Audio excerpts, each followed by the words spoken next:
too old for this shit. Tveir á toppnum í samstarfi við Artwork. Artwork leigir út skrifstofur og vinnuaðstöðu fyrir bæði einstaklinga eða fyrirtæki, stór sem smá. Allt sveigjanlegar lausnir og þjónustu Artwork á artwork.is.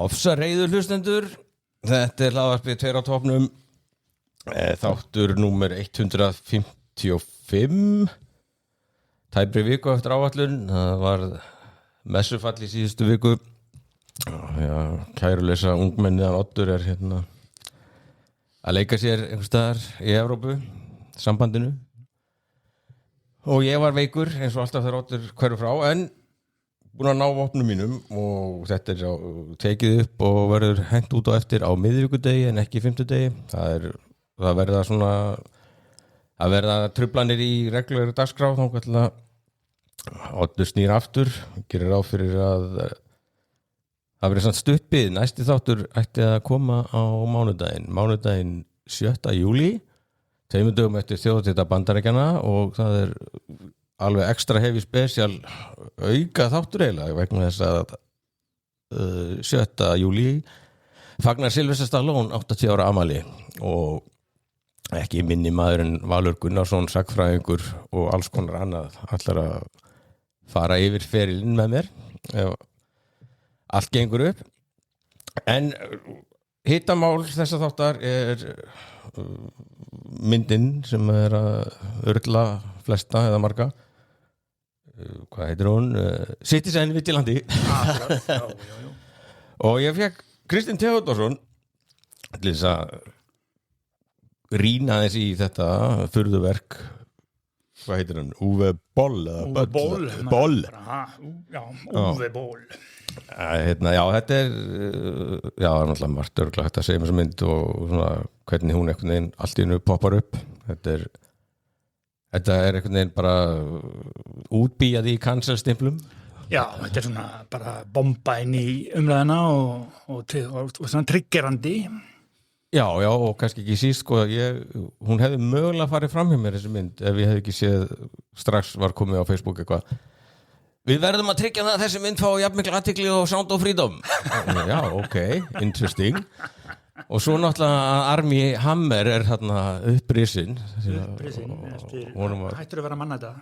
Já, hún var náttúrulega cancelað mjög hressilega 2021, minnum mig. Já, ég rendi yfir þá sögu alla. Já. Og eins og nú oft, sko, þá virðist þetta nú vera svona miklu leyti ígjur og stælar, sko. Já. En hann let frá sér einhver asnaleg. Já, sko, hann alltaf greinilega svolítið svona allavega toxískur kærasti og eiginmaður, sko, og með eitthvað kink, en hann segir það, sko, hann fór, og ég held að það sé nú ekkert óalgengt, sko, þegar menn verða gríðarlega vinsælir og gengur vel og fá ofsalega athygli og ofsalega aðdáun og fara maður ekki bara overboard, ego bara fyrir með þá, sko. Já, en þetta svona stóri skandallin var samt, þetta voru skjáskot af einhverjum skilabóðum þar sem hann var að fantasera við einhverjar konur og kærustur hann langaði svo mikið til að éta þeir og sko taka sneiðar að þeim og barbecua og eitthvað svona, sko. En það hefur ekki sannast á hann hafi étið neitt. Nei, og ekki fallið á neitt dómur fyrir neitt raunverulegt ofbeldi. Nei. En hann hefur klárlega verið þarna á einhverjum skrýtnum stað og látið þessu hálfuti, sko. Já, svo líka fjölskyldusagan, þetta hann kemur náttúrulega vell auðugliði, sko. Og dínastí og það hefur verið svona einhverjar pervisjónir viðlóðandi bæði pappans og afans líka, sko. Þetta alveg Það minnir mig á umfjöllun Candace Owens frönsku yfirstéttina. Já. Hún vil meina að það sé bara allt vaðandi í úrkynnin og það sé bara einhvern veginn fylgifiskur þessa valds. Já, og ég sko svo maður sjá svona fréttir á til, mér minnir einhvern tímann bara í fyrra hef ég séð frétt á bara eitthvað fólk var að þvælast í Puerto Rico og eitthvað, þá var svona að vera að vinna á pósthúsi þar eða eitthvað, sko. En hann allavega upprisinn og Já, ég sá hann síðast þarna í Call Me By Your Name. Já, það nú sennilega svona þekktasta myndin sem hann þar var hann bæði alveg stórglæsilegur og kom mjög vel fyrir Já, og svo hann bara svona mikill hálfviti í sem enga skilabóðum já og svona, ég veit ekki sko ég sem ekki ástæð til þess að blása sérstaklega ykkur að lúra yfir hans komin aftur, þetta ekki að mér finnst þetta ekki sérstaklega leikari sko en þú veist, ég væri meira til í Kevin Spacey sko, aftur sko sem alltaf góðu leikari sko Ég var einmitt að hlusta við, talið með hann bara rétt á hann Já, hann er að koma aftur og hann er orðin mjög bljúgur og kannast við sín mistök Já, var þetta hjá Bill Maher? Já. Hann var með þetta orðalaga hann sko, það sem er reykur þar sé eldur en þetta hafi ekki verið sko, skóareldur heldur Já, svona eldhús í pönnunni Já, þetta er náttúrulega þetta er podcasti á Bill Maher sem hann reykir sitt gras og er vel skakkur Já, Bill Maher kemur óvenju skakkur inn í viðtalið sko. Já, og þetta byrja alveg bara hvað er ég að segja Já, það var alltaf ágætt hjá Bill Maher, hann alltaf sagði við hann sko, þú er átt á því að það er svo mikill reykur að það hlýtur að vera eitthvað eldur og þá Mér finnst það líka mjög gott hjá tónar hann eldin niður sko. Maher var ekkert að Bill Maher var ekkert að skauta í kringum þetta hann segir bara strax, nú skulum við bara fara yfir þetta þú ert sögur og það er glatað og hvað ætlar að gera hann fór ekkert eitthvað svona silki hanskana sko. Nei, en ég hugsa allavega ef Kevin Spacey er að fikra sér tilbaka sko, það þarf ekkert að þrasa það, að deilum það hann er náttúrulega frábær leikari dásamlega leikari sko. Og náttúrulega katalógurinn sem hann var búin að hlaða upp hann áður en hann kanselaðist er vísna góður sko. Já, líka bara svona geðveikir kontrastar eins og milli The Usual Suspects og American Beauty bara mjög gjörólík hlutverk Já, og svo náttúrulega John Doe í Seven það bara var alveg out of this world sko, þegar hann byrtist eftir blóður upp á öxlum Já, en ég hef svona sagt að hann munur alltaf sko, frekar vilja reyna sko, að svona ná fyrir sess en þetta er svolítið svona heldur þessi líka þetta sé eitthvað pattern hjá svona kanseluðum gaurum eins og Armie Hammer sko, ok, þú ert cancelled sýnir eitthvað svona smá yrum sko og svo bara til þess að ná fótast aftur þá bara breytist þessir gæjar bara í lága jarðálf ég ætla bara að vera ég ætla að vera reglulega vondur sko og bara fara alveg yfir í aukarnar hinum megin sko. Og þarna fær hann tækifæri hjá Uwe Boll til þess að gefa allir rétt hugsun lungutöngina og er ekki góður í þessari mynd hann er mjög trenaður og stífur og þetta er ekki glæsilegt afrek svona listalega séð Nei, þetta er náttúrulega sko við vorum við svo skemmtilega til að í 10. þætti 2 á toppnum þá tókum við fyrir Sound of Freedom sem varð líka svona mjög umdeild og undarleg og þá við vorum að tala sko þá hafði ég held að við Samuel Karl félagi Odds á Vísi hafi skrifað frétt þá mynd og sagt hana umdeilda og var crossfestur með þetta samme sko að þetta væri bara frábær mynd og ekkert umdeilt við hana og bla bla bla sko þannig að það var það glæpur að segja eitthvað umdeilt en þetta er alltaf umdeild mynd en ég sko þetta er alltaf rausl svona út frá bara movie buff point of view bara drasl sko púra B-mynd sem að leggur ekkert upp úr því að segja heildræna sögu eða útskýra forsendur það er svona afsnalega atriði þar sem að allavega ég sá ekki betur en að karakterinn sem hann leikur hann hafði engar forsendur til þess að vita það sem hann vissi sko. Og hann er alltaf bara mættur þar sem ábeldið er og það er svona superhero rugl sko. Já, en þetta er kannski ekki, hann er þessi Uwe Boll hefur alltaf gert alveg sko mökka myndum, hátt í 40 myndir og þetta er ekki höfundareinkenni að það séu sko drasl og líka þessari mynd það var bara maður á tilfengur kvikmyndatökumæðurinn sko hefði verið blind fullur sko þetta ótrúlega skrítin sjónarhorn og þessi astnalega atrið með byssurnar inn í skápnum sko, það var alveg furðuleg vitleysa sko. Algjör óþarfið fyrir myndina sko. En Uwe Boll sko, hann fann sem sagt loophole í þýskri skattalöggjöf og komst að því að hann gat fengið fjárfesta í myndirna sínar og þeir gátu alltaf afskrifa tapið ef það yrði tap en grætt ef það yrði hagnað og þannig gat hann alltaf fengið fjárfesta og þess vegna gat hann gert fyrstu 20 myndirni sínar án þess að treysta neitt á að það er vinsælar sko. Já, einmitt, já. Þetta var bara svona maskína af framleiðslu á drastli Já. sem að hann gerði bara náttúrulega sem hann viti Já. og gerir. Já. En allavega, já, þessi mynd byrjar á því að það er ólétt mamma með barnið sitt út í búð. Einhvers staðar í Evrópu. Eru búin að þrenga þeir í Króatíu eða eitthvað álíka, ég veit það ekki. Það var ekki gerast í... Já, hún er á ensku, en gerist kannski hugsalega samt í Íslandi eða eitthvað, já, ég veit ekki. Já, og það kemur þarna bara að henni einhver hörundstökkur maður með sveðju og bara sker hann háls. Og that's it, sko. Það er svona klassískur inngangur í svona, exploitation myndum að þú byrjar á að samla ófyrirgefnu ofbeldi. Já, já. Akkurat. Og þetta er einhver svartur maður gæti mjög hæglega verið frá Norður-Afríku. Já, já, eitthvað svona leiðis. Þessi ótti sem er í samfélaginu í dag sko. Já. Og undan því þá er þau, hún og dóttirinnar eru alveg bara svona dásamlega saklaust að lappum í maturubúð og það er svona algjörlega lagt upp að þau séu saklaust og fín og hún er myrt bara algjörlega tilumslust, já. Og það er svona byrjuninn og svo heldur þetta áfram að við förum að sjá glæpi og að gerendurnir eru reyndar ekki alltaf einhverjir svartir Afríkumenn. Nei. En stefið er samt greinilega sko, svona útlendingafóbía og stress.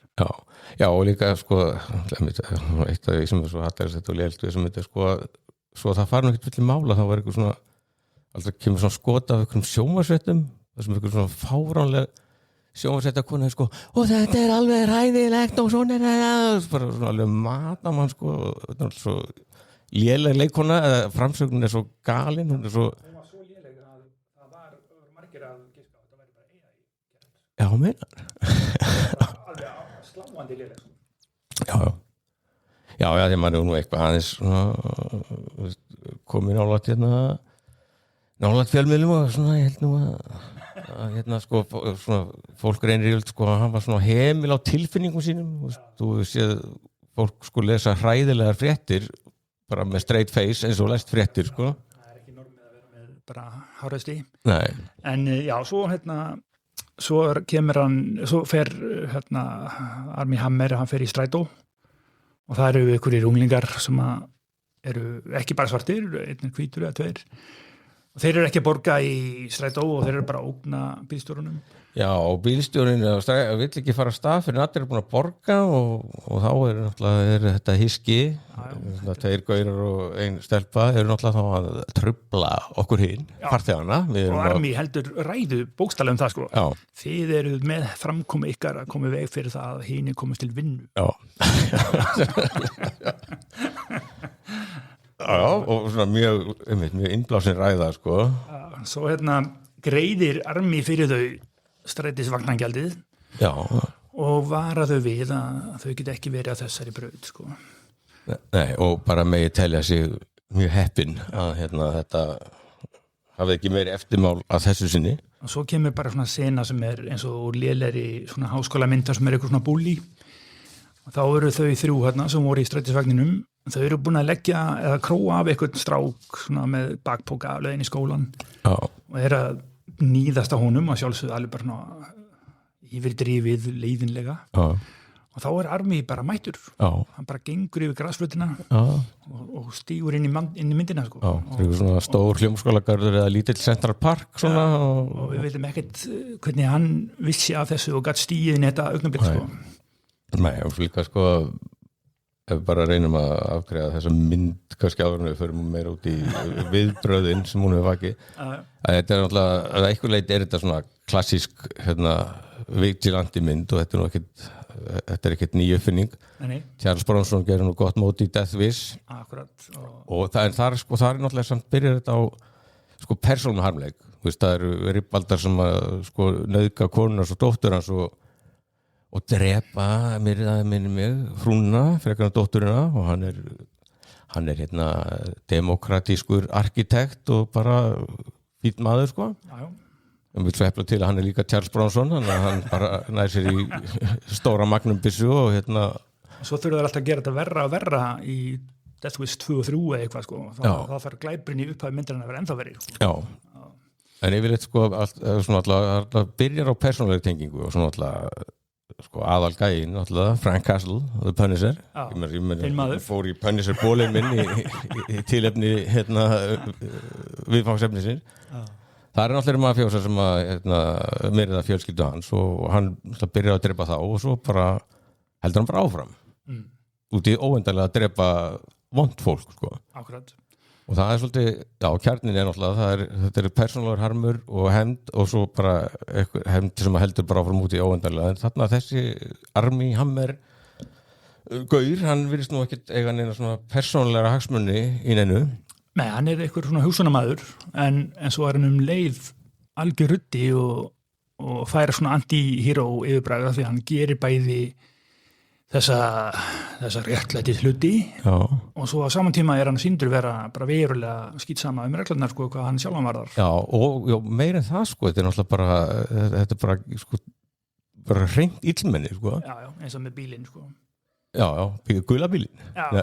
Hann er að keyra dómaran út í sveit og tekur bara svona sýnidæmi að hrekja gula bíl út af veginum bara ganni sko. Já, dæmi sem hann sagt sko, það kemur bíl úr gagnstarátt á sínagrinu og sko, að þið eru öll svo föst í sko reglunum, fylgir reglunum út í óendanlega, þannig að hann fer bara í play chicken við eitthvað gulan Peugeot eitthvað og sá náttúrulega í staðins að fara yfir á rangan vegarhelming til þess að sleppa við árastur, þá fer hann út í skurð og springur og það er engar, það er ekkert í myndinni sem sýna okkur það að þarna hefur verið fullur bíl af hælisleitendum fólki umsækjendum alþjóðlega vernd, þetta geta verið sko hvít fjölskylda með barni í bílstóla eftirsætinu sko, skiptir ekki máli og hann segir sjálfur, hann að þessi bílstjóri í þessum bíl er líklega dáinn núna og það skiptir hann engum máli og þannig hann er einhvern veginn sko algjör skepna en samt einhvern veginn látin vera einhver réttlætis fulltrúi. Já, bara ég skil ekki, ég næ ekki hugsunni sko, því að þetta er náttúrulega þetta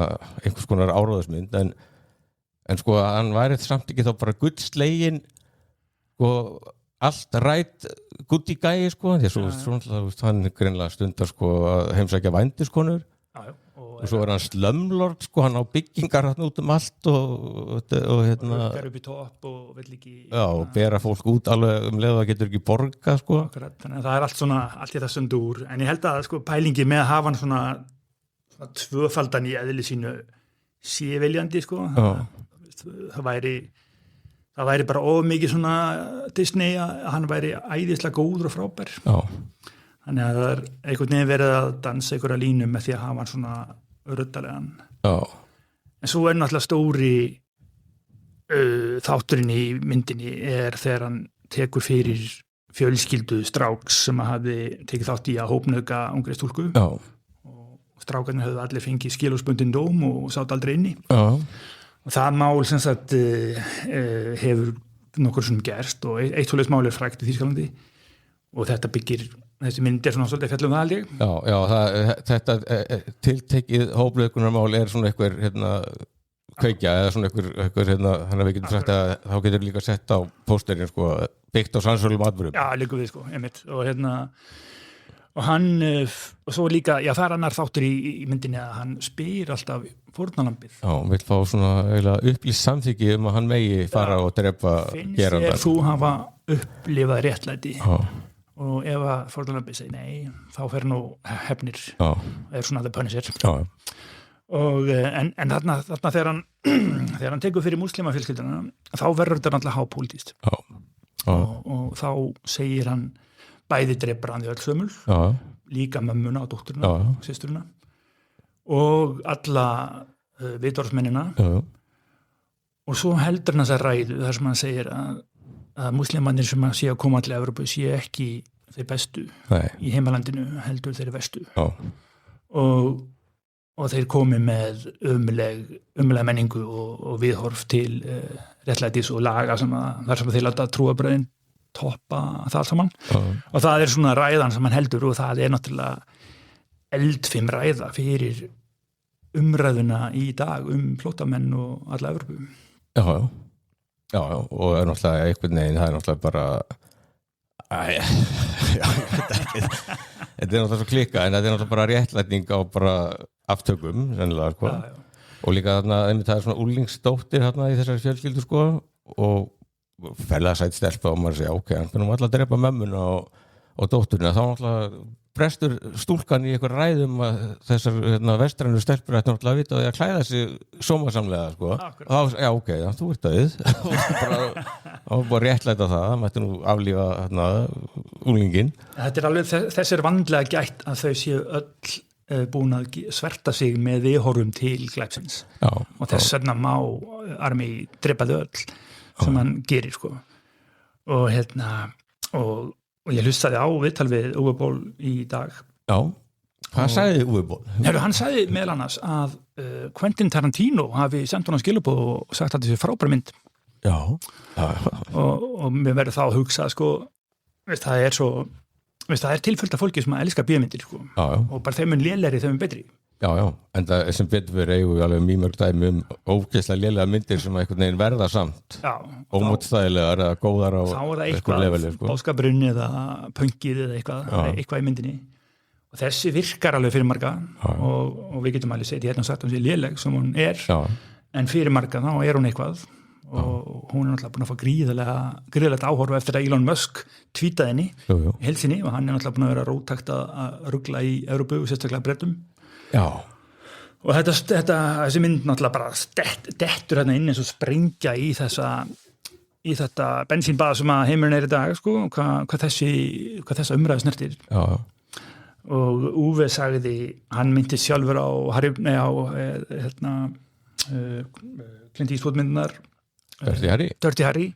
Hann myndist að þær sem svona kem líka mynd og fór ekki sjálfur að tala um Charles Bronson.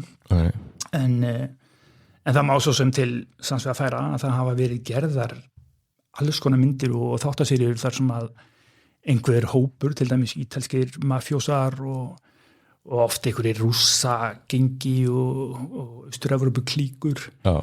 Það þykir algjörlega boðlegt að brytja svoleiðis fólk niður í hasarmyndum. Já, algjörlega, en sko ég er nú svona frekar verseraður í þessum vigilante geira sko og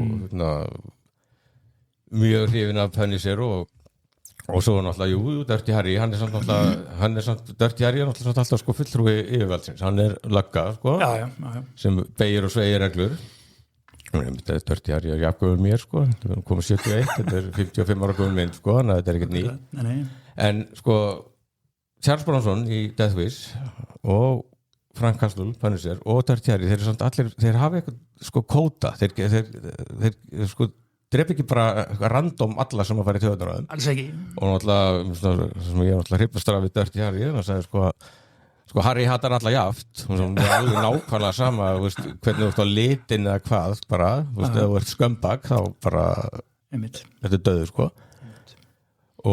En þessi Sanders, eða hvað hann heitir, Armie Hammer, sko, hann er sem sagt, stilt upp sem einhverjum refsivendi innfluttara glæpamanna en sko hann náttúrulega salla niður heila sérsveit hvítra víkingasveitamanna sko og algjörlega prinsipplaus það er engin einhvern veginn punktur eða fastur grundvöllur í hugmyndafræði þessa manns, hann er bara fer að mokk bara, hann dreipur fleiri hvíta og innfæta heldur en flóttamenn í þessari mynd. Já, en ég held að það sé eiginlega pointið, sko, ef það er mjög viljandi.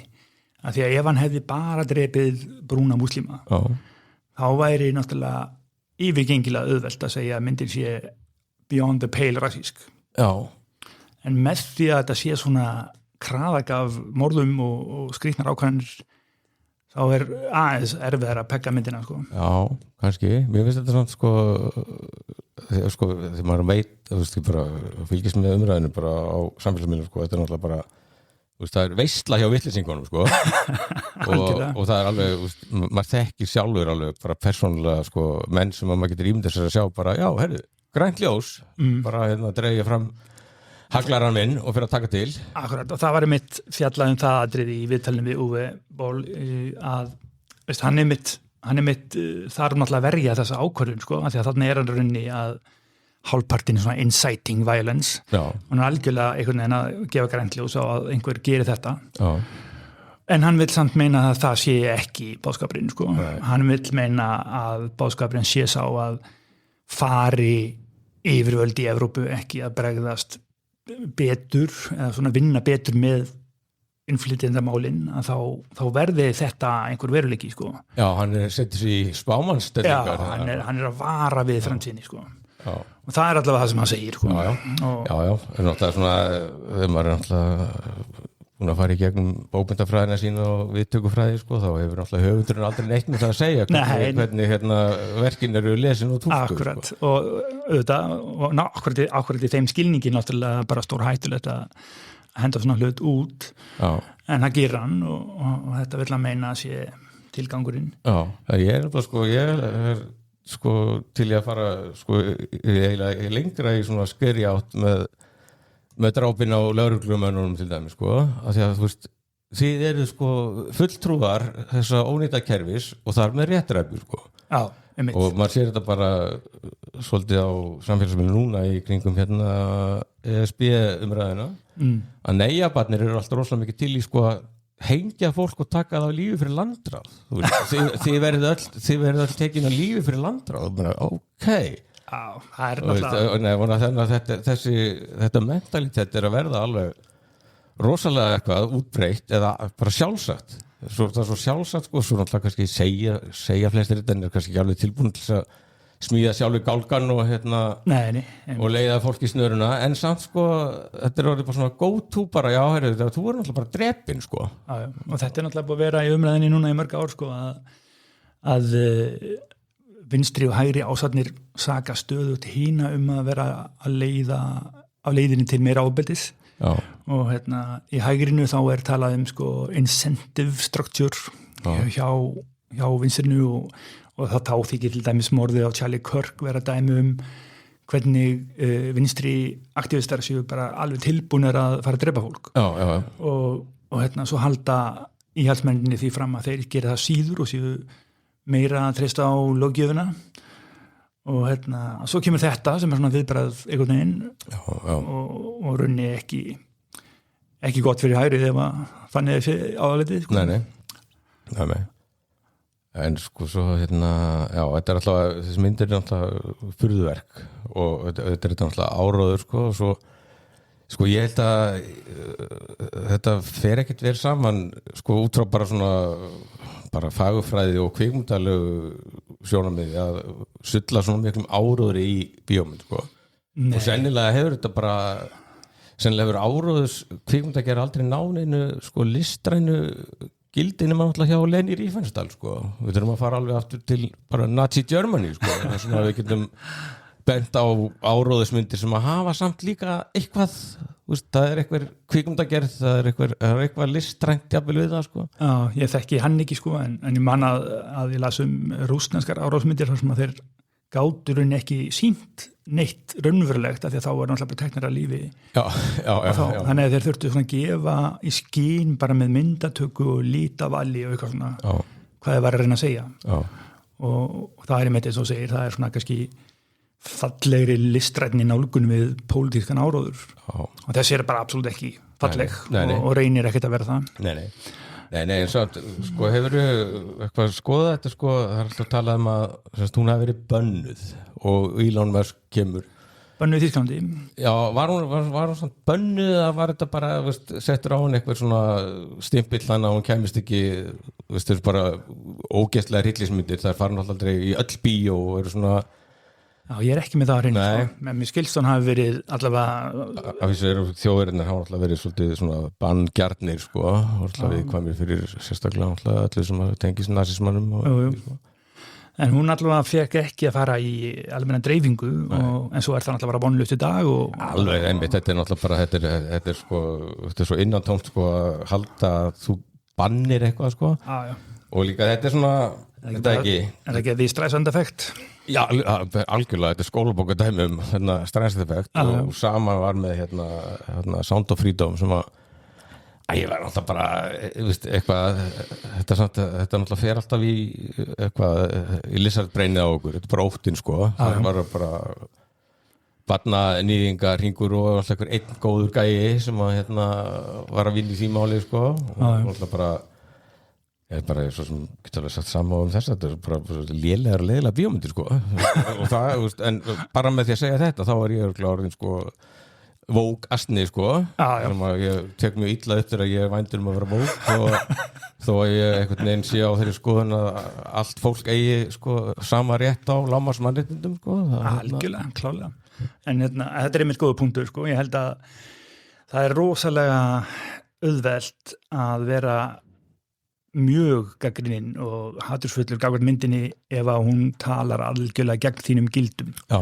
og ef þér finnst báðskapurinn vondur og ljótur og slæmur þá allt í einu verður það að myndin sé lélega einhvern veginn svo mikið issue en ef að báðskapurinn væri ekki svona slæmur þá væri það að myndin sé lélega ekkert issue Nei, tæknilega og illa leikin og allt það bara nobody cares þá er þetta bara svona aðeinslega hasamynd en svo að því að báðskapurinn er slæmur þá er þetta umulegasta mynd sem gerð hefur verið og þarna blanda saman svona eitthvað fagurfræði álit og eitthvað og hreinlega bara þín ein hugmyndafræði sko.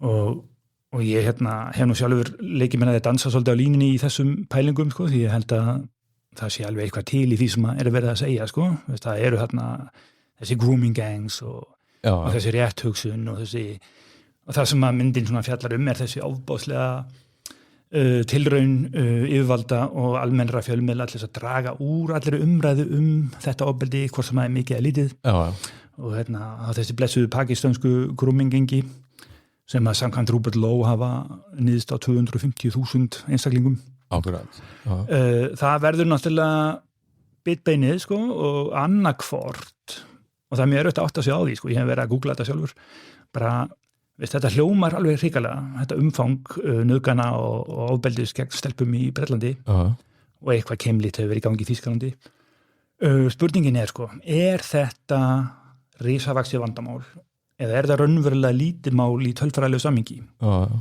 og það er samt rosa eitrað að segja að nauðganir af 250.000 stelpum séu lítið mál Nei, það er náttúrulega þá væri bara ein, þá er þetta stór mál sko. og ég held að sko, ef við reynum að taka svona positive spin á þessa mynd svona til að vera með svona smá devil's advocate þá er pælingin svo að rétta lendingin eða réttu viðbröðin við myndinni verði hreinskiptin umræða og að sé hægt að segja svona hluti eins og að það eru vissulega afturhalds leðju hugmyndir í Íslam og það getur alveg verið einn af áhrifaþáttum eða einn af hlutunum í keðjunni sem að valda einhverjum vandræðum og ef það er hægt að tala það svoleiðis og segja hlutina bara bert út eða hreint út þá sé hugsanlega hægt að koma í veg fyrir að lögreglan sé að hilma yfir með glæpamönnum að því að sé svo hættulegt að virka rasískur Já, það er náttúrulega eitthvað svona öngstræti en það er líka truflað mig að pirra mig oft þegar fólk fer í þennan gír sko Jú, að það er eitthvað í Íslam sem að bla bla bla og sko þá sko hossar fólk sér á sínum sko kristn gildi hesti sko það er ekkert langt síðan að við vorum bara vestræna hvítalið, við vorum bara á nákvæmlega saman stað. Já, algjörlega. Og erum með allar sömu réttlætingar í biblíunni og sjálfsagt er hægt að benda á í Kóranum. Mikið til sko, en þetta er samt sko, ef við tökum, ef við reynum að gefa þessu einhvers konar grænljós þá er þessi gremja sem að Uwe Boll tekur fyrir þarna, hún er svolítið þetta sko, að það eigi þér stað róttækur antirasismi hjá stjórnvöldum í Evrópu og Þýskalandi og það sé verða svo erfitt að díla við vandamálin að þau fari versnandi sko. Já, það er sko líka partur af þessu náttúrulega bara ef allt upp á borðum þá er þetta alltaf einfaldara eins og svo sem með þetta mál þarna í Bretlandi sko. Nú er endast þetta þrasum sko fjölda voru þær 250.000 eða whatever sko. Akkurat. Og það er náttúrulega ekki punkturinn sko. Það er að því að sko og svo bara alla flökkusöðunar og allt fer á kreik sko. Ég er náttúrulega alveg tekið eftir þessu bara í íslensku fjölmiðlum sko. Það er framglæpur og það kemur ekkert fram hver framdi glæpin sko. Akkurat. Og þá er allir búin að ákveða að það er náttúrulega palestínumaður eða hælisleitandi þú ákveður það áður en að þú veist neitt sko og maður alveg eftir dæmi getur samt ekki alveg nefnt að sko svo sér alveg sko vombriða ölduna þegar það kemur í ljós þegar Íslendingur var bara hvítur maður innfættur sko og bara en þá líka hættir þetta að vera mál sko þá bara snúum okkar næsta máli sko það algjörlega þannig og þetta náttúrulega bara en þetta part af því náttúrulega einhvern tímann á síðustu 20 árum þá bara íslenski fjölmiðlar hættu að þora að greina frá þjóðerni eða uppruna sko akkurat sem alltaf bara þetta er bara gróðrastía fyrir sko, falslegar kjaftasögur og rángtúlkanir og líka grunnsendir þetta er alltaf grunnur að sé verið að fela fyrir þér eitthvað sko og þetta er alveg og algjörlega skiljanlegt sko og maður skilur alveg afskaplega vel að það sé tekin ákvörðun að vera ekki alltaf að tilgreina þjóðerni eða húðliti eitthvað og við vitum alveg að það er maður ekki sem að nota það illa en það bara hefur komið ljós að það virkar illa þegar þetta fer að verða meira stress heldur en að skoða hlutina vel og núna til dæmis hafa Danir tekið ákvörðun að birta hreinlega hlutfall glæpa eftir þjóðerni og það virðist vera að Evrópa sé að stefna í það áttina að og sumir hafa bent þannig á það sko að það að glæpa tíðni til dæmis Pólverja mælist bara mjög lág með við Afgani sé bara mjög jákvætt fyrir Pólverja og þá líka bara hægt rólega verði til svo mikið gagnasafn að það sé hægt að taka bara upplýst ákvörðun að taka frekar á móti þessum heldur en þessum og það er svona praktísk ákvörðun en hún er mjög siðferðilega erfið. Já, þá ertu komin í eitthvað svona profiling sko og racial profiling. Og það þykir alveg hrikalegt en nú er það bara þannig að þetta hér að Pakistan sem heitir Kipura eitthvað. Þaðan kemur bara stór hluti af þessum múslimum sem voru að misnota stelpur í Bretlandi. Og það er erfitt að segja að þú getur ekki á neinum tímapunkti sagt að þú viljir hefta innflutninga fólki frá þessu svæði af hverju mátti ekki segja það og ef afleiðingarnir eru svona augljóslega sannanlega slæmar af því fólki þá verður almenningur brjálar ef það má ekki segja það sko. Jú, algjörlega en samt sko ég náttúrulega meira í Dirty Harry hugmyndafræðinni og ég náttúrulega svona ég geng út frá því að fólk sé eðlisinu vont og við fæðumst við erum villidýr og skepnur sko sem erum einhvern veginn höfum sameinast að hafa eitthvað taumald á okkur með lögum og reglum og þetta er að okkur öllum fyrir bestu að það sé bara allt til sko en það er svo sko þannig að ég sko þetta sko legur bara tengja þetta við að hópa sko þá ertu náttúrulega einhvern veginn sko að búa til, sko við erum náttúrulega, betri, eins og við sem eitthvað, stundum er umræðan hérna eins og það hefur aldrei verið fram með glæpur á Íslandi að hælsendur fór að sem er fáralegt. Algjörlega. Og sko líka þetta, þegar kannski meirhluti fólks er kannski líka bara að reyna að vera góður og allt það sko, og þetta bitnar alltaf fyrst og fremst á saklausu fólki. Það er alveg bara mígrútur af góðum Pakistanum og Arabum og muslimum út allt sko. Já, þetta er bara mjög svo. Það verða svo bara fyrir aðkasti og þá sko magnast upp óttinn beggja vegna og allt náttúrulega síður upp sko. Og það er bara staðreynd að við vitum ekki hvað er besta leiðin í þessu og það að til dæmis tilgreina eitthvað hér að í Afganistan og segja hreinlega að þarna er erfir hópur svo skoðaru tölur og það kemur ljós að það er kannski 3% meiri glæpatíðni í þessum hópi heldur en öðrum hópum þannig að 97% eru dæmdir ósykju og það er umlegt en það er bara mjög áhugavert hvað það er að gerjast mikil bara svona heimsbyggileg afstaða til þessara hluta sko.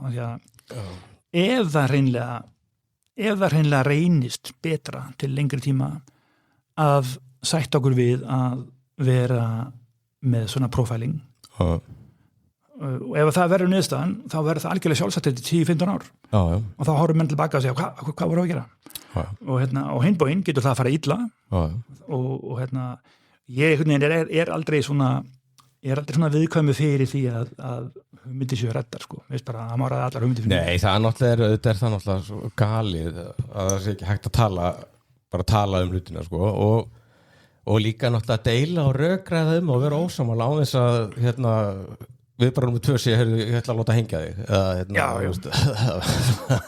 Ég skrifaði pistilundaginn þar sem ég fjallaði mjög afslappað svona, veist hvað, það sem er tölfræðilega vitað að múslimar í Evrópu eru einu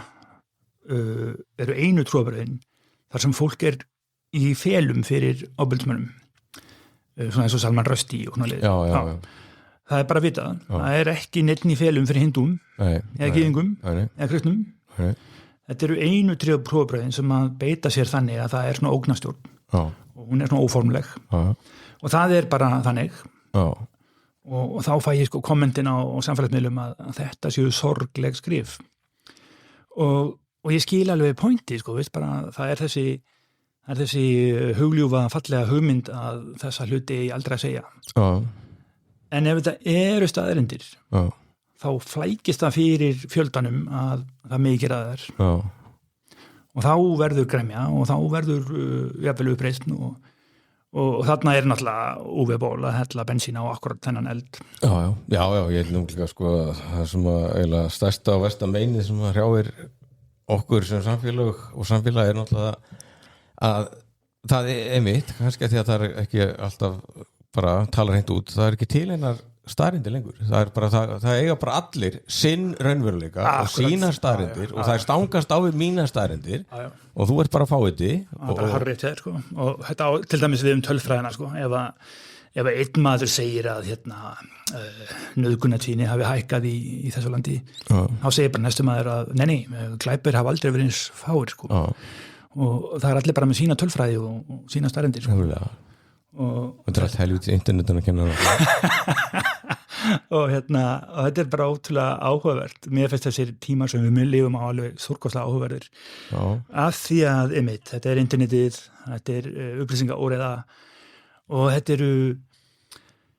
eru svona idealískar hugsjónir, þú vilt vera í réttu liði, þú vilt vera góður og það gengur stundum svo langt að þú getur ekki tala staðreyndir að þú svo góður og svo hinn bóin eftir með fólk sem bara mjög tilbúð að beita fyrir sig hatri og mjög skýtsama hvaðan heimildirnar koma og í þessum brotsjó erum við bara alltaf en þetta með þetta banna ég veit það ekki og svo náttúrulega trómar Elon Musk upp sem náttúrulega maður sem gæti ekki verið meira skýtsama málfrelsi eða nokkur mannréttindi yfirleitt bara þetta alltaf bara þjónar hans lund og tilgangi að gera þessa mynd svona aðgengilega en ef það hefði aldrei einhvern veginn komið til greina að banna þessa mynd haldið niðri þá væri ekki svona margir að horfa á hana og að tala hana Akkurat, algjörlega og þetta nákvæmlega saman með Sound of Freedom hvort það tók ekki 5 ár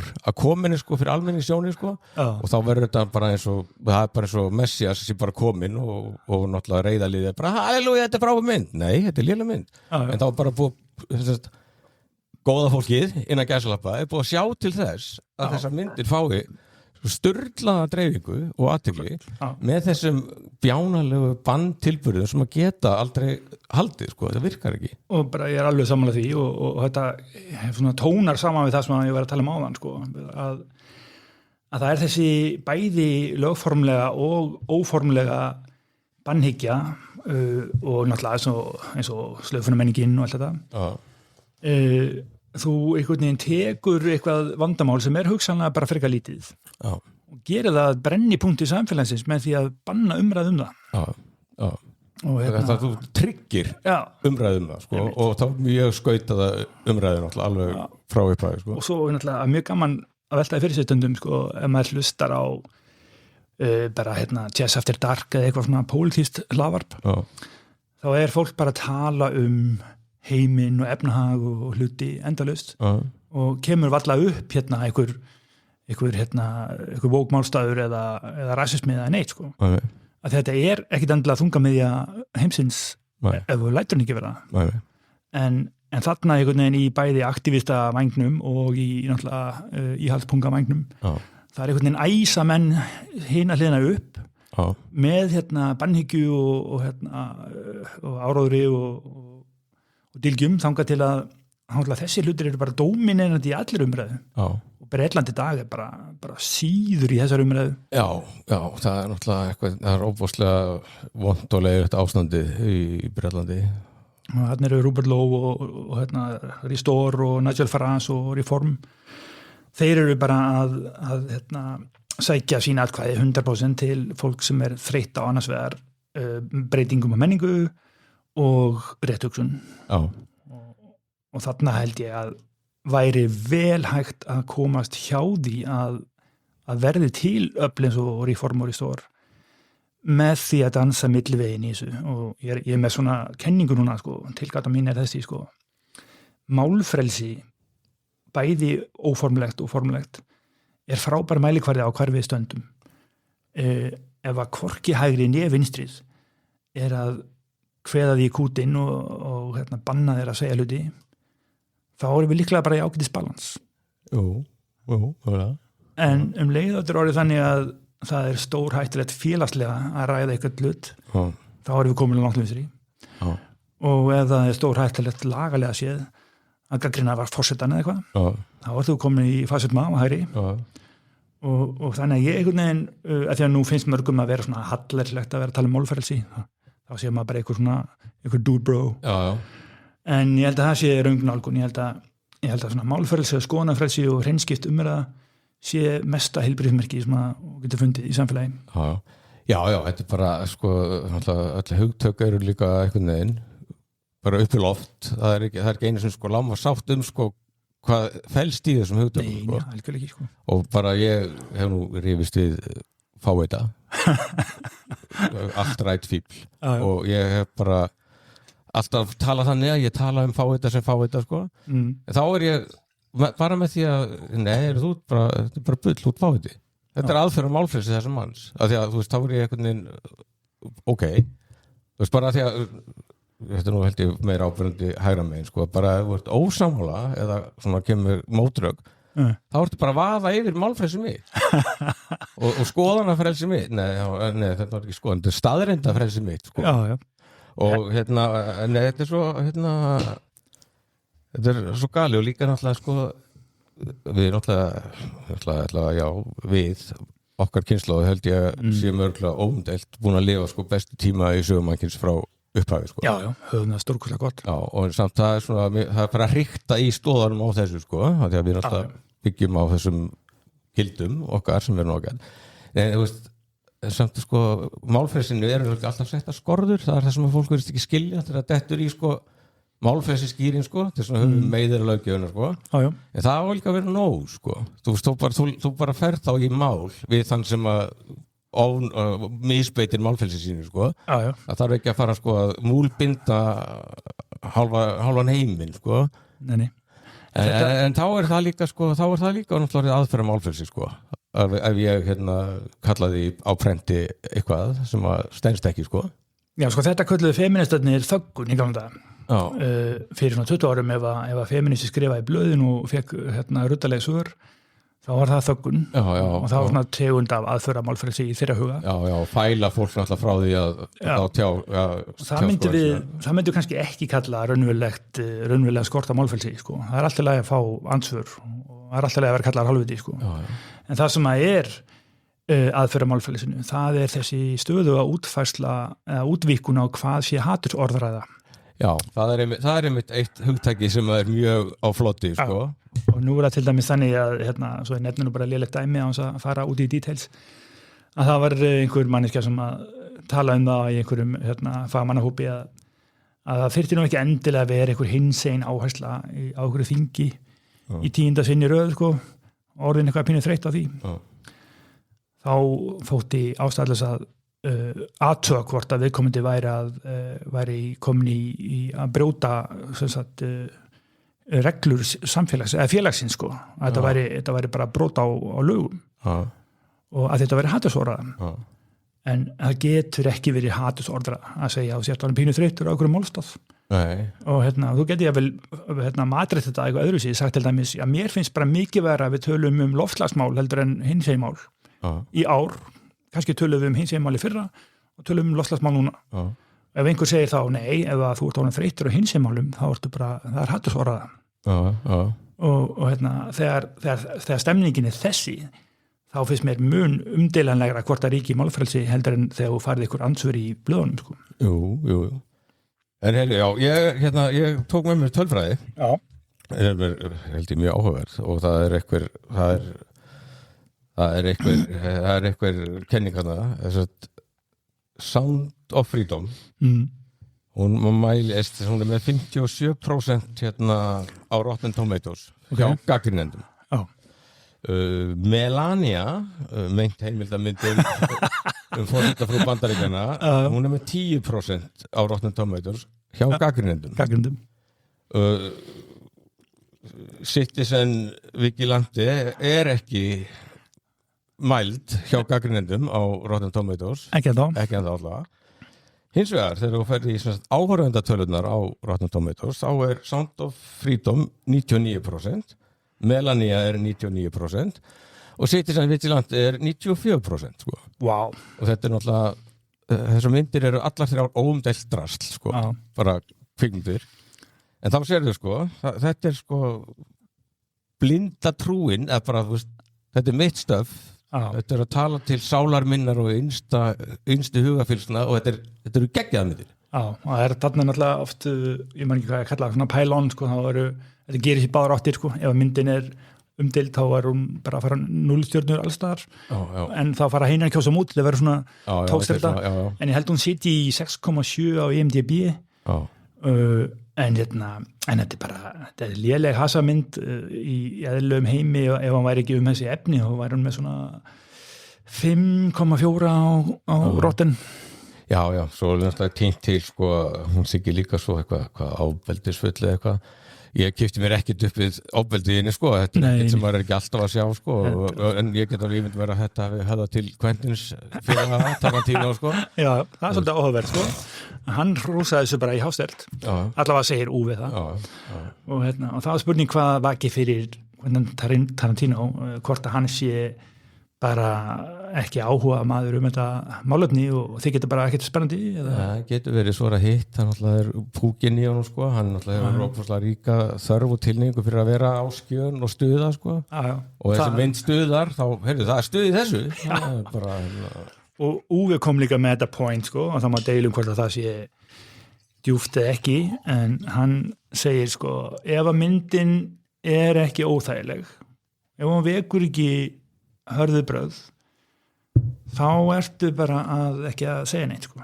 Og það er svona sjónamið og það passar náttúrulega mjög illa inn í viðbröð, inn í hóp sem að því að sumir hópar eru þannig sko, að allt sem er að skjön við rétthugsunina er bara vont og hræðilegt sko.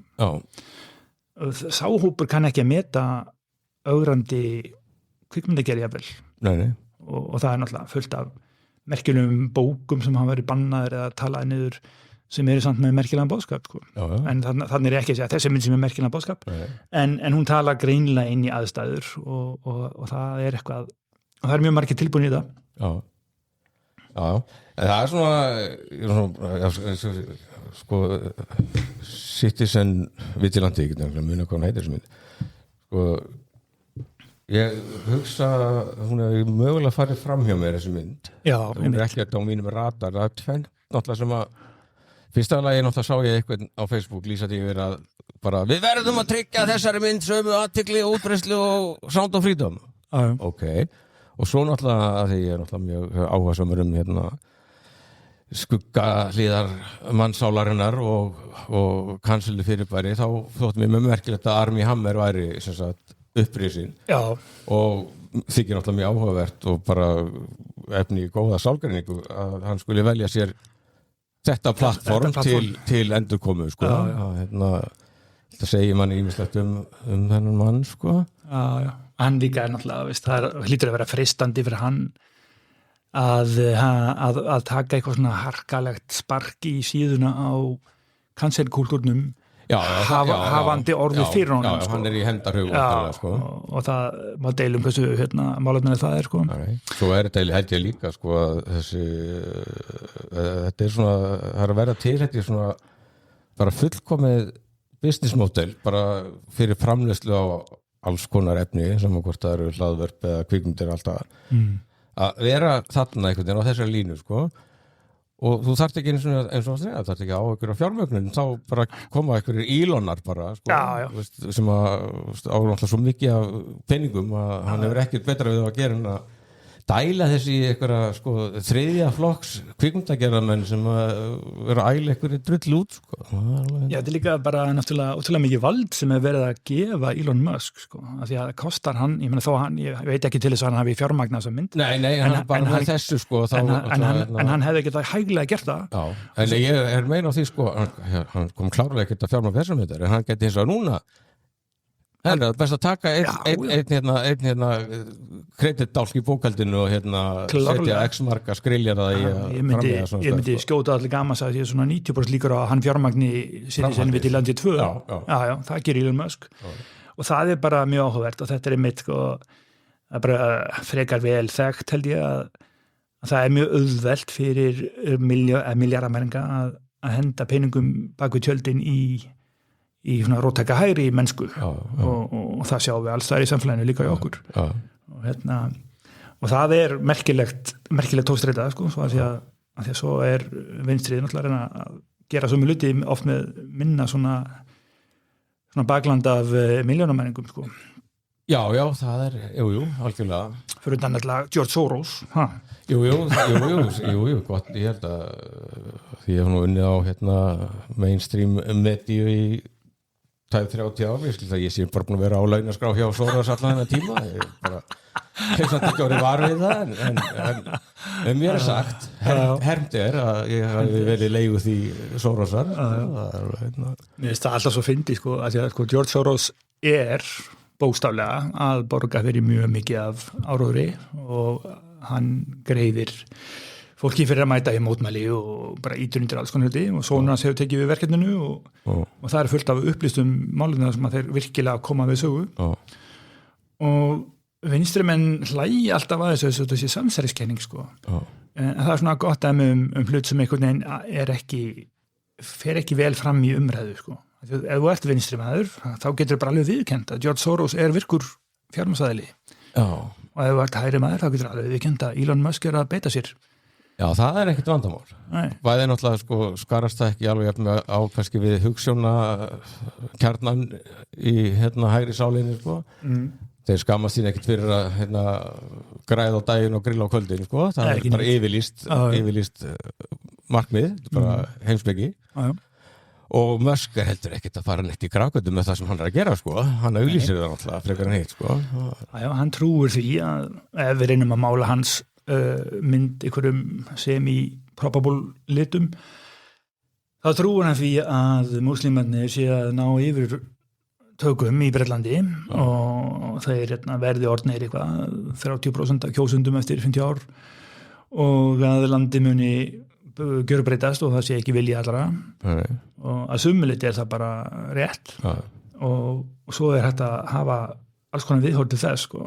Eitt viðhorf er til dæmis bara þó að samfélagi verði mikið til múslimst þá mun það taka líklega breytingum líka innan Íslam og mjög sennilega verður við eftir 100 ár bara með kannski keimleitt samfélag í dag bara undir fánum Íslam sko. Já, þetta tekur náttúrulega þetta þarf alltaf 3 kynslóðir til þess að einhvern veginn þeirra svona stór mixer fyrir í gang sko. Og það er bara mjög eðlilegt að vera með sko, hugmyndir þetta sko. Þú getur verið bjartsýnn maður og sagt að það sé verra að sporna gegn þessu heldur en að leyfa sig bara að gerast og gera í góðu en þú getur líka verið svartsýnsmaður og það er Elon Musk og bæði viðhorf eru bara þokkalega það er hægt að útleggja bæði viðhorf þokkalega skynsalega sko. Og svo bara spurning hvað okkur finnst það Já, nei, þetta er ég veit ekki 28 ára svona sem er búin að búa hálfa æfin í Danmörku og 12 ára þegar hann byrjaði í fólksskóli í Danmörku eða fór fyrst í eitthvað svona innflytjendaskóla þá hann var búin að læra tungumálið sem var mjög smart sko hjá Dananum sko frekar hann að vera með þetta eins og þetta hér þar sem það eru tölu kannski 5 tungumál í einum bekk sko og svo sagði hann sko þá voru stelpurnar jafnaldrar hans þar voru margar hverjar úr múslimafjölskyldum farnar að vera með hijab í einhverjum búrkum sko. Já. Og þá var þetta sko uppreisn í þeim gegn foreldrunum sko. Þú veist, þá eru foreldrarnir orðnir bara danir og bara þannig að þá er þetta svona teenage rebelismu algjörlega, og svo það líka skils mér algengt að þriðja kynslóðin horfir tilbaka til sinna foreldra og finnst þau hafa jafnvel bara einhvern veginn svona svikið sína rætur og fara þá einmitt í pönki sko, að vera ennþá róttakar í muslimar heldur en foreldrar þeirra voru nokkuð sem og þetta allt saman þurfum við sem samfélag að vinna með og það er ekki útsýð með hvað er besta leiðin til þess. Nei, og svo sko ég líka sko, hvað, það eru 80 ár cirka frá seinni heimsstyrjöldinni sko og í sérst þá öll þessi 80 ár hefur við aldrei efast það að næstum voru vondir. Þeir voru vondukallandir í öllum bíómyndum allt það. Þetta er bara svona snúðast við sko, það er rosalega mikið að bara venjulegu, hvítu liði sem er bara, hey, you're Nazis, bara sem bara, er bara komið hringin og er bara með hlið og allu því bröldi sko. Já, og það er líka alveg stórkostlega fyndin flækja sko. Núna er sko búið að vera vinsælt í nokkur ár að vera með svona revisionist history nazismann og sumir haldaði fram að Winston Churchill hafi verið aðal vondikallinn sko. Og þetta er svona asnalegu viðsnúningur og hálfgeitt punk bara. En svo mitt sko á sama tíma og þessi skrýtna bylgja af endurskoðun sögunar á sér stað, þá eru progressíva vinstri búið að misnota hugtækið fasismi og nazismi svo gríðarlega að þá ertu komið með sko tvær blokkir sem að valda sama vandamálun af sikkur ástæðinni sko. Já, en það var svona smá umræður Citizen Vigilante á Facebook og svona svolítið svona skemmtilega sko. Eiríkur Örn Norðdal rithöfundur, hann kom með helviti góða status. Í lok síðustu viku notaði fyrsti billjónamæringur heimsins, Elon Musk, samfélagsmiðlinn sem hann keypti til þess að hafa eitthvað stað til þess að tjá sig óáreittur til að dreifa nýri kvikmynd ókeypis eftir því sem ég kemst næst. Kvikmyndar gerði maðurnafni Uwe Boll sem þekktur sem einn vestilegstur kvikmyndasögunar. Í aðhlutverki er Armie Hammer, slaufunarfórnarlamb og kynferðisofbeldismaður með mannætufettis.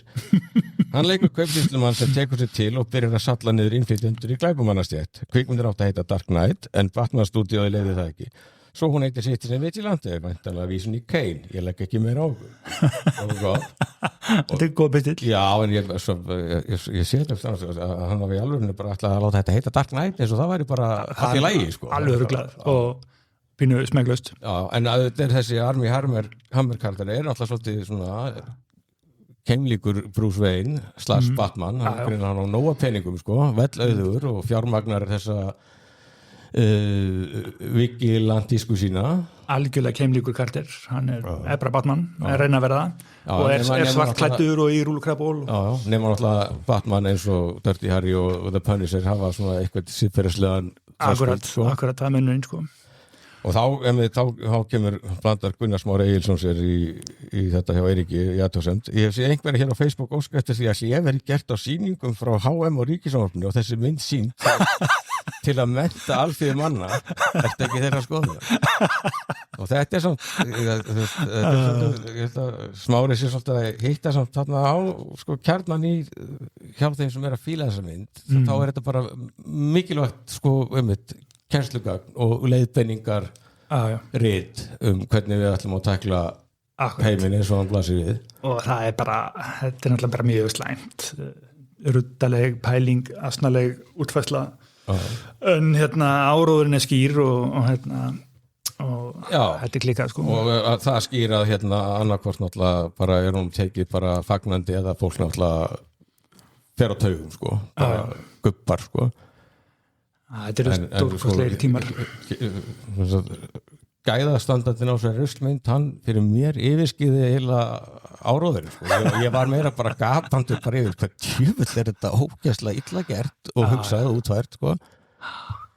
En já, þú hendur nú líka í langan status. Þú hattar nú ekkert langan status svona. Nei, ég hef gaman að ég skrifa svo langa pistla og svona reyni hafa á svona leiðinlega uppskrúa og snoppa og leiðilega þannig að þessum fæstir nenni lesa á.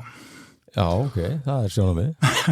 En þá þú byrjar sko bara að segja, ég hef ekki séð neina vitræna umfjöllun Citizen Vigilante og þá tók mér ekki eftir á kommentar eitthvað hjá þér, vitræna umræðu myndir Uwe Boll oxymor. Það segir, það er gott komment. Já, það er gott komment sko. Já. Og sko, en þarna Ragnar Þór Pétursson, þetta nú aðalega þið sem að diskutera í kommentum. Mjög svona, þetta myndi ég flokka sem svona gagli umræðu sko. Þetta það er hægt að sjá eitthvað point sko. Já, takk fyrir það. En svo á kvikmynd áhugamenn, þeim Facebook-hópi, þar er náttúrulega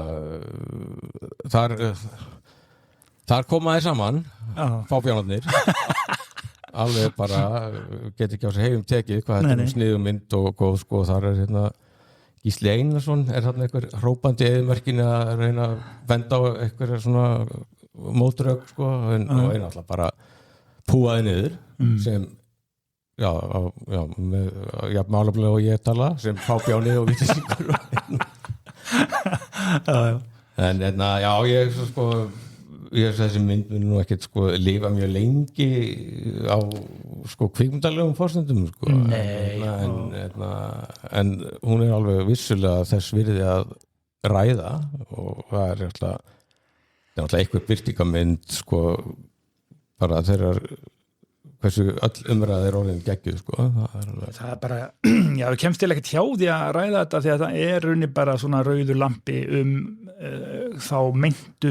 þau myndu vandamál sem er að gerast í Evrópu og það er bara rosa erfitt einmitt að því að eftir hvernig þú spyrð ef þú spyrð suma þá eru bara öll útkverfi Evrópu að breytast í eitthvað slömm af islamisma og ef þú spyrð aðra þá hefur aldrei átt sér stað vandamál í þessum málaflokki ever. Þetta eru öfgarnar sko. Og þarna og einhver stað þarna á milli liggur kannski einhver veruleiki sem stendst skoður að sjálfsögðu sko. Og það eru svona hlutir sem að fólki er brjála yfir eins og allaveg Richie Sunak, hvað heitir hann borgarstjóri í London hann er sem sagt muslimi og hann hefur verið spurður margsinnis út í þessi nauðgunargengi og hann þykist aldrei skilja spurninguna og segir hvað áttu við með nauðgunargengi og það er ekki til í London og Sadiq Khan heitir hann og þetta er náttúrulega held ég óumdeilanlega ruddalega mikil frávísun og ég meina ef að þú bara hreinlega veist að þúsundir stelpna eru komnir í eitthvað mannsal og brotamendin séu múslimar og borgarstjórinn séu múslimi og hann neitar að skilja spurninguna. Þarna er komið sem sagt ástand sem að fólki þykir ástæðlis að bregðast við og annarkvort getur þú rætt það eða þú getur það ekki. Nei. Það er kannski bara fyrir upp í feitir Jónu fyrir hann og henda honum í stúdíu hjá Bill Maher og þau geta rætt reik og eld Já, Bill Maher myndi bara ná honum í ganga no time sko. En svo sá ég þessi mynd einhver mainstream mediumiðlinn úti hann eyrnamerkir þessa mynd German anti-Muslim and anti-migrant violent rage bait movie. Já. Það er bara vel kjarnað. Við getum alltaf heldur endalist áfram að tala um þetta en Já, þetta er náttúrulega verður pínu fyrst erum við að tala um þessa mynd og myndin er bara svo lélega, það er ekki mikið hann að segja og þá erum við dottnir út í kveikjuna í myndinni og það er svo eitraður og leiðinlegur málstaður að þetta verður ekkert skemmtilegt mjög lengi sko. Nei, ég er bara mestar áhyggjur af því að það sé alveg bara massív bara fjöldi fólk sem að einhvern veginn bara líka bara vill kokleipa þetta í blindni og tryggja þessu 99% rotten skor væntanlega sko. Já, og ég segi það alveg sjálfur sko, mér finnst alveg mjög erfið siðferðileg spurning hvort að, jafnvel þó að sko, Úve vilja meina hann sé bara að búa til eitthvað skilning eða eitthvað umræðu. Það er mjög strembin siðferðileg ákvörðun að henda í svona mynd sko. Já, þetta er allavega ekkert rosalega uppbyggilegt innlegg í neina umræðu sko. Og að vera þetta er svona fríðarlegt fjöldamorð á múslimskri fjölskyldu, veist, bara hversu gróft það, sko. Já, það var svolítið eiginlega subbulegt, sko. Það er svona svolítið over the top, sko, að taka af lífi heila fjölskyldu svona eins og ekkert sem sjálfsagt, sko. En í millitíðin líka, drepa kannski fjölskyldu í gulum bíl og og 25 löggur. Já. Bara salla niður liðið. Já. Herðu, en á léttar nótum, Mel Brooks, hann var 100 ára í gær. Já. Og ég held að við getum ekki fundið þá sko óumdæðara dæmi að hláturinn lítur að lengja lífið. Já, hann að þá lífi. Já, hann fagnaði 100 árum í gær og á fullu að búa til Spaceballs 2, sko. Akkurat, ætla að nefna það. Og magnað, sko, úthaldi í kallinum, sko. Já, frábær. Og Spaceballs var náttúrulega alveg episk fyndin mynd, sko. Góð, sko. Var það ekki henni sem að andstæðingarnir skjóta í hári á stelpunni? Jú. Það er ekki fyrir Prinsess Leifu í gildinu. Og þá grípur byssuna og sallar alla niður, en það var bara því að skutan í hárið, sko. Já, ég hef hort á hana fyrir nokkrum árum og hún eldist ótrúlega vel, sko. Svo líka, sko, óvinna helstirni, það var svona risastór svona þerna með ryksu. Já, einmitt. Og hún átti að ryksu súrefnið á góðu plánetinu, sko, en svo svissu þeir, sko, she's gone from suck to blow.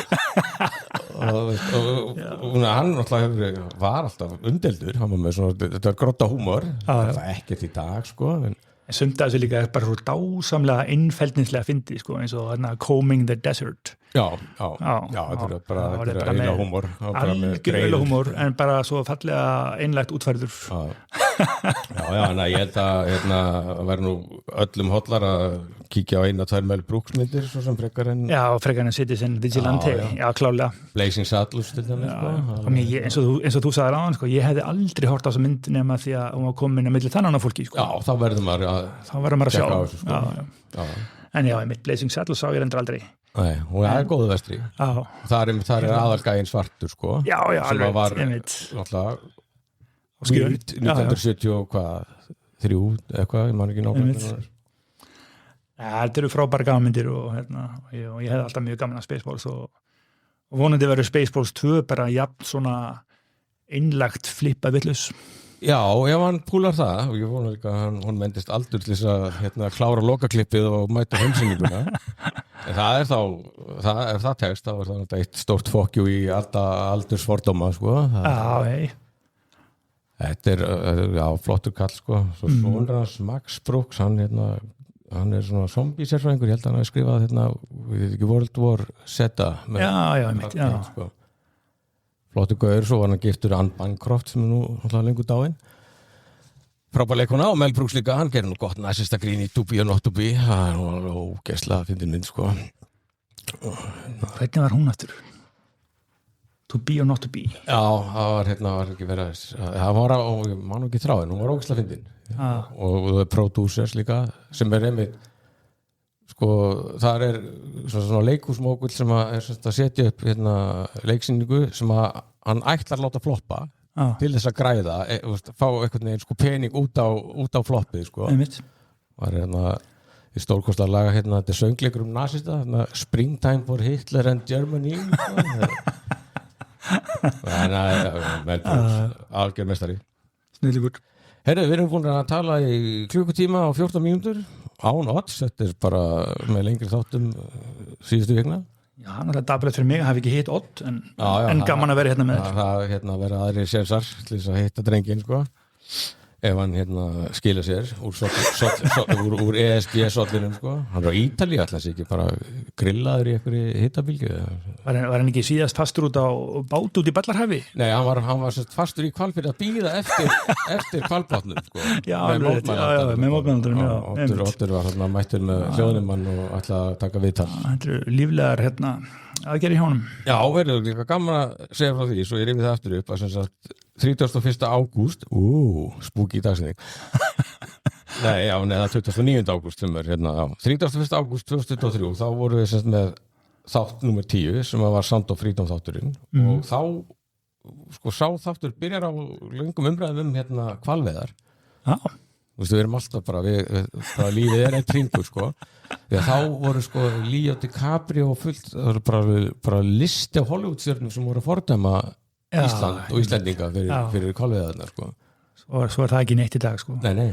Þetta klassíst. Þetta svona eins og hún, Greta Thunberg, sko, nú er hún búin að næstu missa alveg áhugan á loftslagsmálum og bara tala Gaza.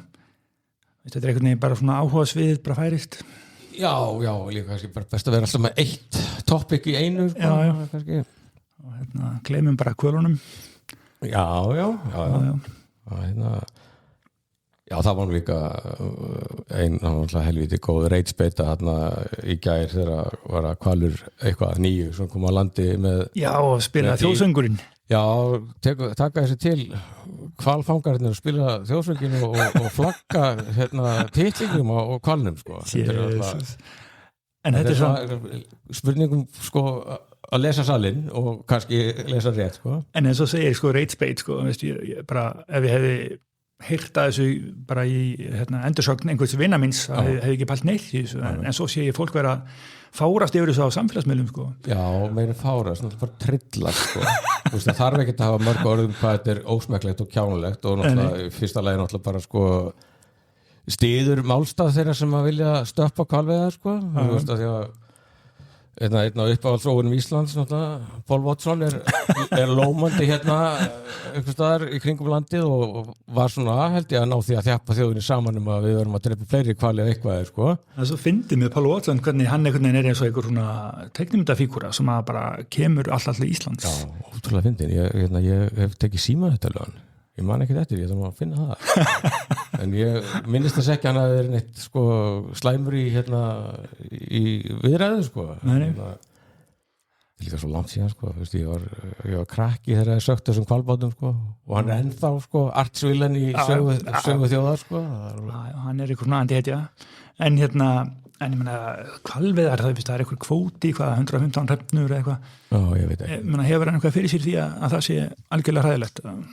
Nei, ég veit ekki, sko, þeir eru ekki veiðar hrefnu, sko. Þetta er eitthvað stærri dýr, langreiður eitthvað. Sko, ég hef nú ekki borðað hrefnukjöt, sko, síðan að amma dó, hún gaf mér stundum hrefnukjöt í brúnni sósu, sko. Sem er bara eins og eiginlega nautakjöt, bara ógeðslega gott kjöt, sko. Það er svona 10 ár síðan ég borðaði hrefnukjöt, sko. Ef maður fær ekki, einstaklega sinni fær maður svona lýsisbita, ómikið lýsisbita. Já, það er að meðhandla þetta rétt, sko. En ef þú fær réttan bita, það er bara stórfínt kjöt. Það var að leggja í mjólk, sko, yfir nótt.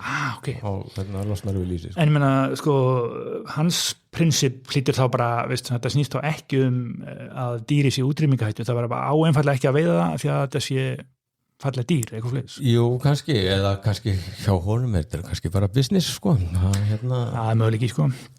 Hvað var ekki Kristján Loftsson sem kallaði þetta svona elítu aktivista? Það getur verið. Það var alltaf þetta stól á Kristján Loftsson, sko, fyrir góð soundbite eða hann er rosalegur.